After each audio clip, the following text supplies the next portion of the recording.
পরের দিন সকালে উঠে আমি সারপ্রাইজ, কারণ আঙ্কেল বলল ওনার সাথে আজকে অফিসে যেতে হবে, যে কারণে আমি রেডি হয়ে নিলাম।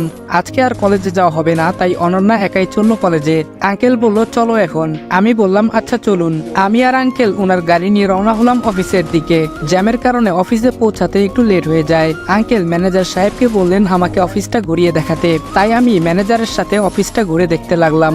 দেখলাম অনেকের কাজের গতি স্লো, ঠিক মতো কাজ করছে না, কিন্তু আমি কাউকে কিছু বললাম না, শুধু দেখে গেলাম। আর সম্পূর্ণ অফিস ঘুরে আঙ্কেলের রুমে পৌঁছে দেখলাম আঙ্কেল একাই আছেন। তাই আমি আঙ্কেলকে বললাম আঙ্কেল অফিসের লোকদের কাজের গতি অনেক কম।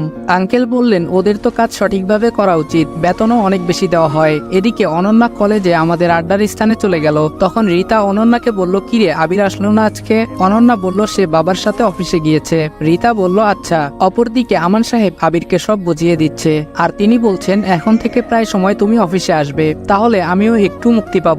কাজ বুঝিয়ে দেওয়ার পর আবির তার রুমে এসে ভাবতে লাগলো কর্মীরা তো তাদের কাজ ঠিক মতো করছে না, এর কারণ কি? না, আমাকে এই খোঁজ নিতে হবে। কাজ ঠিক মতো করলে তো আরো অনেক বেশি লাভবান হওয়া যাবে। যেই ভাবা সেই কাজ। আবির তখন বেশ কয়েকজনকে ডেকে নিল। আবির বলল আচ্ছা আপনারা আপনাদের কাজ ঠিক মতো করছেন না কেন? একজন কর্মী বলল আমাদের পরিশ্রম হয় অনেক, আর সেই তুলনায় টাকা অনেক কম পাই, আর অন্য ফ্যাক্টরিতে থাকলে আরো ভালো টাকা পেতাম। তখন আমি বললাম আপনার বেতন কত? কর্মী বলল 10,000 টাকা।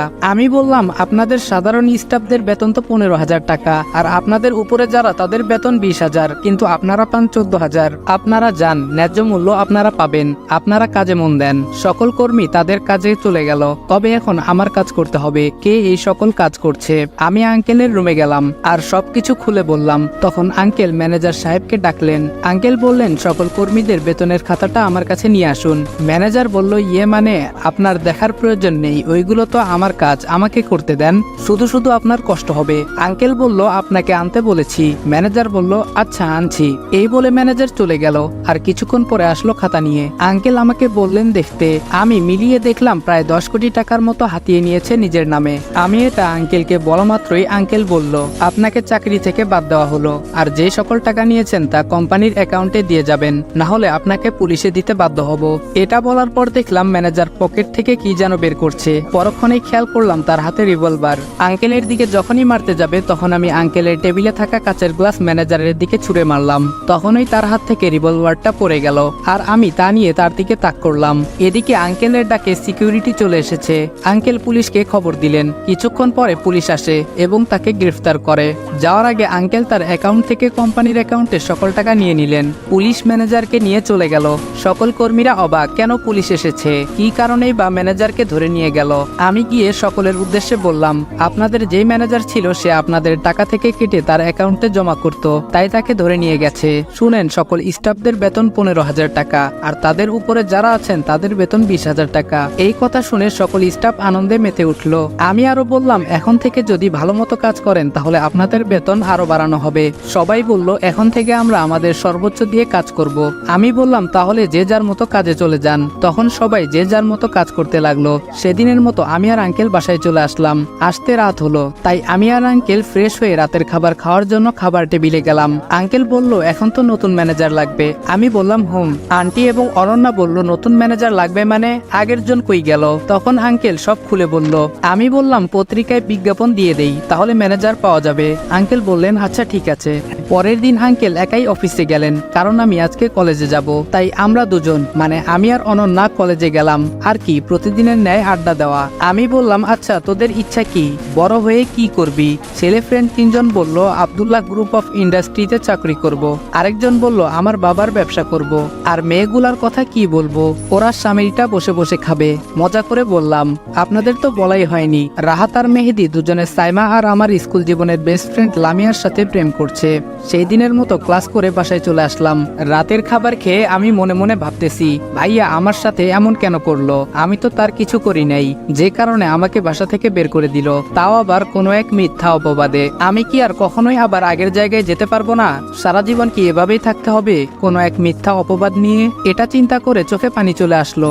আজকাল নিজের চোখটাও বিশ্বাসঘাতকতা করে, না চাইলেও কেন যেন চোখের পানি চলে আসে।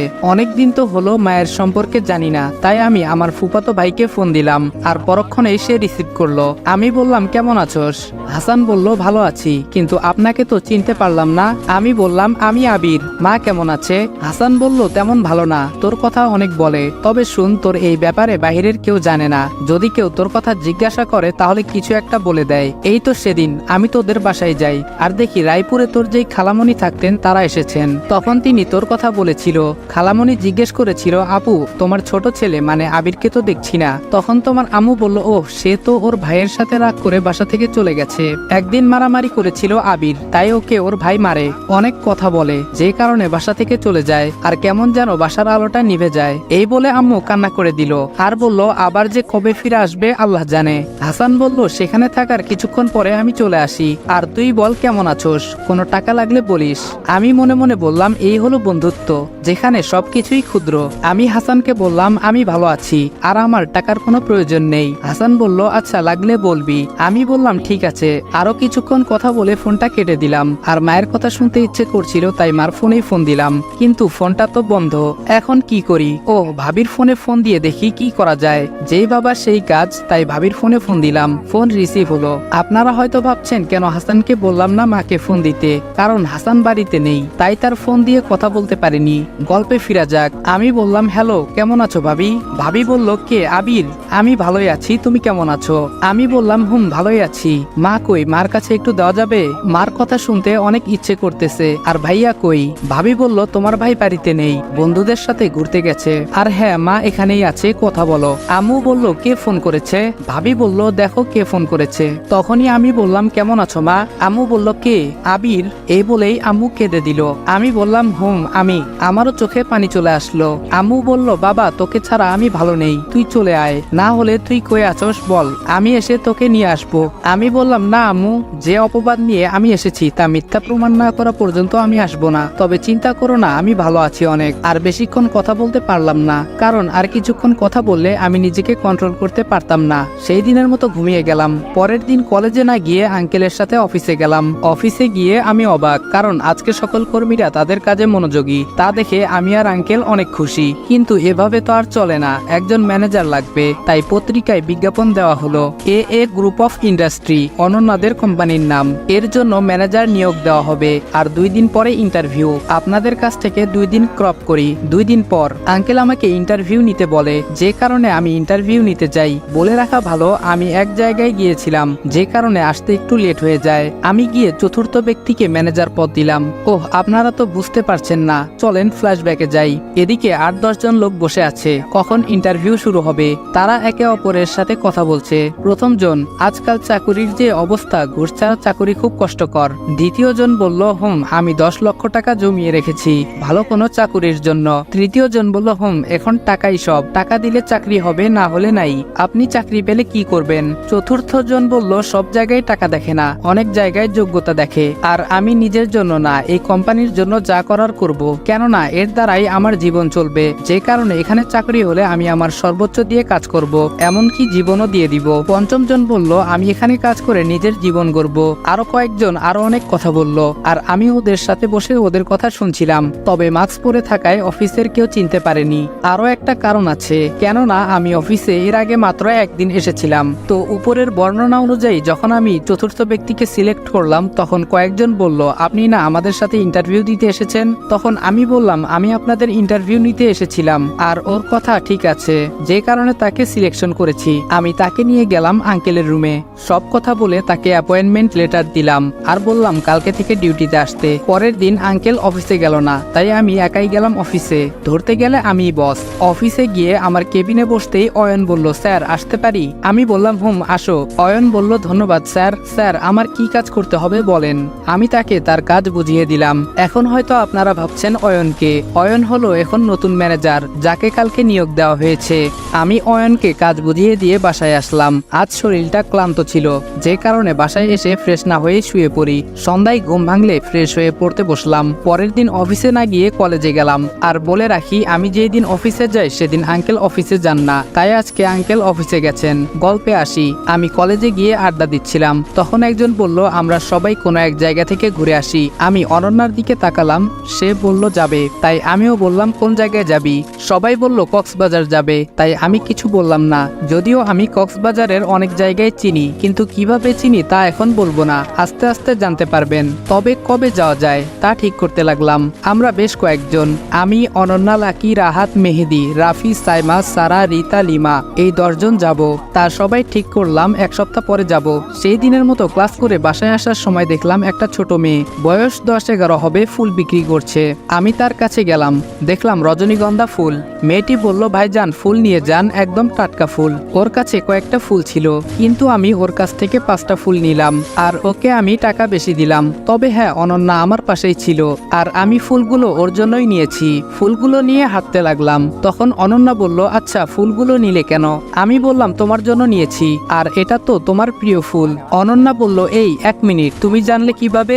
আমি বললাম, তোমার মনে আছে যেদিন তোমার বাসার ছাদে প্রথম যাই সেদিন তুমি বলেছিলে তোমার প্রিয় ফুল রজনীগন্ধা, কিন্তু তোমার কাছে এই ফুল নেই, কারণ তুমি লাগানোর পরে মারা গিয়েছিল। অনন্যা বলল, ও, আমি তাকে ওই ফুলগুলো দিলাম, আর তাকে দেখে বোঝা যায় সে অনেক খুশি হয়েছে। ওর সাথে কথা বলতে বলতে বাসায় চলে আসলাম। এরপর কয়েকদিন কলেজে গেলাম না, তাই অফিসে গেলাম। এখন কর্মীরা তাদের কাজের গতি প্রায় দ্বিগুণ বাড়িয়ে দিয়েছে, আর আমি আঙ্কেলের সাথে কথা বলে সবার বেতন আর 2000 বাড়িয়ে দিলাম। 6 দিন পর আজকে কলেজে গেলাম, আর সবাইকে একটা ঠিকানা দিয়ে বললাম ঠিকানায় চলে আসতে। তো পরের দিন সবাই ঠিক মতো চলে আসলো। আমরা ছোট একটা মিনি বাস ভাড়া করেছিলাম, সেটাতে গিয়ে উঠলাম। আমি মাঝামাঝি একটা সিটে বসেছিলাম, আমার সাথে অনন্যা বসেছে, আর সে বসেছিল জানালার পাশে। জার্নি করার সময় কখন যে ঘুমিয়ে পড়েছি নিজেও জানি না। যখন ঘুম ভাঙলো তখন দেখলাম আমার মাথা অনন্যার কাঁধে। আমি বললাম সরি। অনন্যা বলল, সরি কেন, আমার কাঁধেই তো দিয়েছো। আমরা আমাদের গন্তব্যে চলে আসলাম, আর একটা হোটেলে উঠলাম। যেহেতু রুম অনলাইনে বুক করা ছিল তাই আর সমস্যা হয়নি। এক রুমে 2 জন করে, মেয়েদের 4টা আর ছেলেদের 2টা। আমরা রুমে গিয়ে ফ্রেশ হয়ে নিলাম, তারপর দুপুরে খাবার খেলাম। খাবার খেয়ে দিলাম এক ঘুম। তার আগে প্ল্যান ছিল কালকে বের হব ঘুরতে। অপরদিকে যেই কলেজে পড়তাম ওখান থেকে বাস এসে আমাদের হোটেলের সামনে থামে, কেননা তারা কলেজ থেকে 3 দিনের বনভোজনে চট্টগ্রামে এসেছে। তাদের এখানে আসতে বিকাল হয়ে যায়, আর যে যার মতো রুমে চলে যায়। এদিকে আমি চোখ মিলে দেখি সন্ধ্যা হয়ে গেছে, আর আমার সাথে ছিল রাহাত। আমি রাহাতকে ডাক দিয়ে বললাম, ওই হারামি, উঠোস না কেন, কয়টা বাজে দেখ। রাহাত বলল, কয়টা বাজে? আমি বললাম, সন্ধ্যা হয়ে গেছে, আর তুই এখনো উঠোস না? উঠ, না হলে পানি মারবো, হালা ঘুম পাগল। রাহাত বলল, আরে উঠতেছি, পানি কেন আবার? ফ্রেশ হয়ে সবাই ছাদে গেলাম। আমাদের এখান থেকে সমুদ্র সৈকত কাছাকাছি, যে কারণে ছাদে উঠলে উত্তাল সমুদ্র কিছুটা দেখা যায়। আমরা ছাদে আড্ডা দিয়ে বললাম, আজকে তাড়াতাড়ি ঘুমিয়ে পড়বি, কালকে সকালে সৈকতে যাব। আমরা নিচে নেমে খেয়ে যে যার রুমে চলে গেলাম। সকালে রেডি হয়ে নিলাম, আর আমাদের আনা ডিএসএলআরটা নিতে নিলাম। অপরদিকে বনভোজনে আসা তারাও বের হলো সৈকতের দিকে। আমরা এগিয়ে যাচ্ছিলাম, তখন কয়েকটা পরিচিত মুখ আমার সামনে ভেসে উঠলো। আমি অনন্যাকে বললাম অন্যদিকে চলতে। অনন্যা বলল, কেন, কি হয়েছে? আমি বললাম, এখানে আমার আগের কলেজের ছাত্র শিক্ষকদের দেখা যাচ্ছে, আর তার সাথে জান্নাতও আছে। তখন আমরা অন্যদিকে মোড় নিলাম। কথায় আছে, যেখানে বাঘের ভয় সেখানে সন্ধ্যা হয়। আমি পড়ে গেলাম পুরনো বন্ধুদের সামনে, আর তাদের সাথে জান্নাত। তাদের ভিতরে একজন বলল, কি রে আবির, কেমন আছোস? তোরে দেখি না কতদিন ধরে, তুই নাকি তোর ভাইয়ের সাথে রাগারাগি করে চলে আসছোস। আমি বললাম, না মানে এমনি। খেয়াল করলাম জান্নাত নিচের দিকে তাকিয়ে আছে। তাকে প্রথম থেকে মনে হয়েছিল সে হাসি খুশি, কিন্তু এখন থেকে মনে হচ্ছে মনটা অনেক খারাপ। সত্যি বলতে মেয়েদের মন বোঝা কঠিন। আমি বললাম, ভালোই আছি, তা তোদের খবর কি? কিছুক্ষণ পরে আমার ফোনে একটা কল আসলো। আমি বললাম, আমি আসতেছি। আসার সময় জান্নাত কিছু বলতে চেয়েছিল, কিন্তু আমি শুনিনি। অযথা তার মায়ায় পড়ে লাভ নেই, সে তো ছলনাময়ী, আর তাকে তো আমি ভালোবাসতাম, কিন্তু এখন ঘৃণার বসবাস। আমি চলে আসলাম আমার বন্ধুদের কাছে। তারা জানতে চেয়েছিল কে ওরা। আমি বলেছিলাম আমার আগের ফ্রেন্ড। সেদিন ঘুরে ছবি তুলে চলে আসলাম হোটেলে। এভাবে 1 সপ্তাহ ঘুরে আমরা চলে আসলাম, আর জান্নাতরা যে কয়দিন ছিল দেখা হয়নি। আমার দিনগুলো ভালোই যাচ্ছিল, আর কেটে গেল কয়েক মাস। এর মাঝে আমার বার্ষিক পরীক্ষাও শেষ হয়েছে। এই কয়েক মাসে অনন্যাদের কোম্পানি বাংলাদেশের টপ 15 থেকে 13তে চলে এসেছে।